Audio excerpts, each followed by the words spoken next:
করলি রে কইলে ঠেলা হলাম মাইয়াটি যে সুন্দর হইব ততটা লম্বা হইব 38 বছর 39 বছরে করছ ইয়েন দিবি হিয়েন দিবি আব্বা আসেনি তুই নিজে তো প্রতিবন্ধী তোর বিবেক কুত্তা মুচ্ছে তুই সিটিং বাইর মতো করি তুই সিটিং কে সিটিং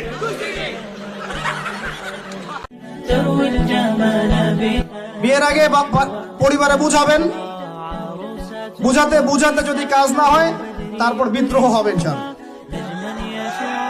আর মনে রাখবেন প্রত্যেক বিদ্রোহের পরেই সফলতা আসে, ঠিক আছে? দেখছেন বিয়েটা যে ভালো জিনিস তার প্রমাণ। বিয়ের কথা কইলেই পোলাপান খালি হাসে। এটা জান্নাতি সম্পর্ক তো এই কারণেই সাইয়েদনা আদম আলাইহিস সালাম আর হাওয়া আলাইহাস সালাম দুইজনকে বিয়ে পড়াইতেছিল কে? এই দুইজন এমন দুইজন মানব আর মানবী, ওনাদের কোনো শৈশব ছিল না, ওনাদের কোনো কৈশোর ছিল না, যৌবন দিয়েই শুরু। এজন্য আগে আল্লাহ বিয়ে পড়াইতেছে। আপনি স্ত্রীর দিকে তাকিয়েছেন নাকি হয়েছে?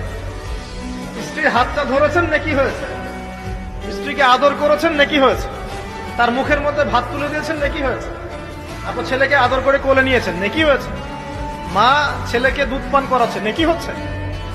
20-22 বছরে 18 বছরে বিয়েটা করলি রে কইলে ঠেলা হলাম মাইয়াটি যে সুন্দর হইব ততটা লম্বা হইব 38 বছর 39 বছরে করছ ইয়েন দিবি হিয়েন দিবি আব্বা আসেনি তুই নিজে তো প্রতিবন্ধী তোর বিবেক কুত্তা মুচ্ছে তুই সিটিং বাইর মতো করি তুই সিটিং কে সিটিং